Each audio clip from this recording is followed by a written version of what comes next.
Assalamualaikum warahmatullahi wabarakatuh. Perkenalkan, nama saya Maya Maulidia, nomor absen 19, kelas 12 IPA 2. Saya di sini akan mempresentasikan perkembangan iptek bangsa Indonesia di era kemerdekaan. Revolusi hijau adalah perubahan drastis sistem pertanian di negara berkembang. Metode pertanian yang mengalami perubahan drastis didasari dengan bertambahnya penduduk yang semakin pesat. Dampak positif dari revolusi hijau bagi negara berkembang yaitu meningkatnya sistem pertanian di negara tersebut. Contohnya India yang hampir memenuhi kebutuhan pangannya sendiri karena pada tahun sebelumnya berhasil melipat gandakan panen gandum.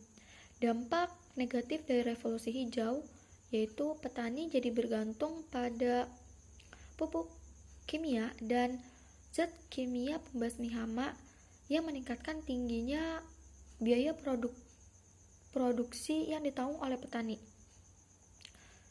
Revolusi hijau di Indonesia pada awal kemerdekaan, pemerintah melakukan rencana kemakmuran Kasimo.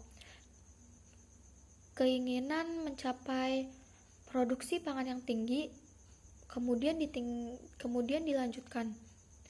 Contohnya program padi sentra dan program bimbingan kemakmuran atau yang disebut BIMAS yang telah merintis prinsip revolusi hijau di Indonesia. Pada masa Orde Baru, pemerintah memfokuskan revolusi hijau di Indonesia. Pemerintah berusaha meningkatkan produksi pangan, ekstensifikasi dan intensifikasi. Pemerintah melakukan program transmigrasi di mana banyaknya penduduk di Pulau Jawa dikirim ke daerah yang penduduknya sedikit. Pada masa reformasi, paradigma pembangunan pertanian meletakkan petani sebagai subjeknya, bukan sebagai peserta untuk mencapai tujuan nasional. Pada masa reformasi, dibentuk organisasi mandiri disebut GEMA untuk mendorong laju peningkatan produksi hortikultura yang memiliki keunggulan untuk perkembangan teknologi, contohnya buah-buahan, sayur-sayuran, tanaman hias, tanaman obat unggulan. Selanjutnya ada teknologi transportasi. Transportasi adalah pengangkutan barang oleh berbagai macam kendaraan sesuai dengan kemajuan teknologi. Sistem transportasi sangat vital bagi kehidupan ekonomi di suatu negara. Ada sistem transportasi darat, sistem transportasi air, dan sistem transportasi udara. Sistem transportasi darat, pemerintah meresmikan kereta api ekspres Argo Bromo dan Argo Gede pada tahun 1995 yang memiliki kecepatan 120 km per jam. Sistem transportasi air, pemerintah melaksanakan nasionalisasi terhadap maskapai pelayaran Belanda atau yang disebut dengan KPM. Indonesia juga mendirikan Pelayaran Nasional Indonesia. Sistem transportasi udara, Indonesia memiliki maskapai Garuda Indonesia yang sudah melayani penerbangan domestik dan memusatkan jalur penerbangan internasional. Selanjutnya ada teknologi kedirgantaraan. Pengadaan satelit buatan. Ada 2 jenis satelit, yaitu satelit alam dan satelit buatan. Indonesia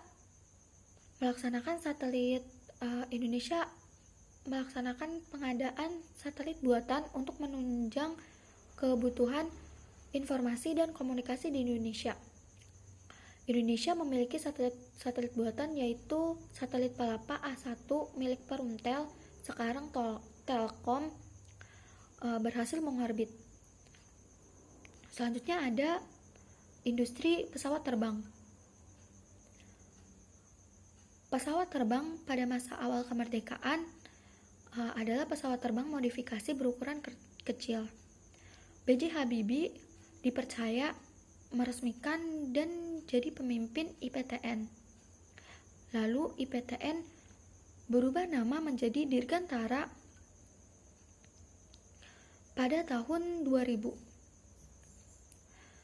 Selanjutnya ada 8. 8 adalah lembaga pemerintah non-kementerian. Kelahiran 8 sedikit banyak dipengaruhi oleh kemajuan dunia untuk meluncurkan satelit-satelit Sputnik dan Explorer dalam mengorbitnya. Lingkup 8 yaitu perkembangan teknologi dan pemanfaatan penginderaan jauh serta pemanfaatan sains atmosfer, iklim, dan antariksa. Selanjutnya ada Boku Suntranal. Boku Suntranal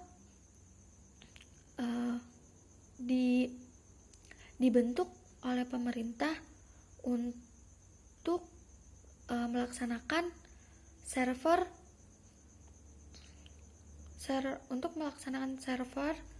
dan pemetaan agar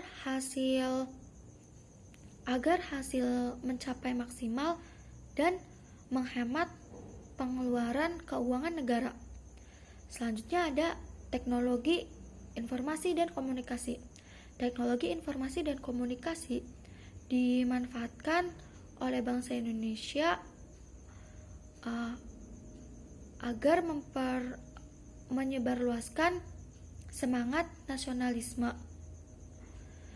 Pada pasca proklamasi, ada surat kabar dan radio sebagai alat mencapai tujuan pemerintahan. Selanjutnya ada teknologi arsitektur dan konstruksi. Teknologi arsitektur dan konstruksi. Indonesia memiliki konsep cakar ayam yang dicetus oleh Satyatmo. Pada masa Soekarno, Indonesia memiliki arsitektur yang menjadi landmark kota seperti di Jakarta dan Palangkaraya.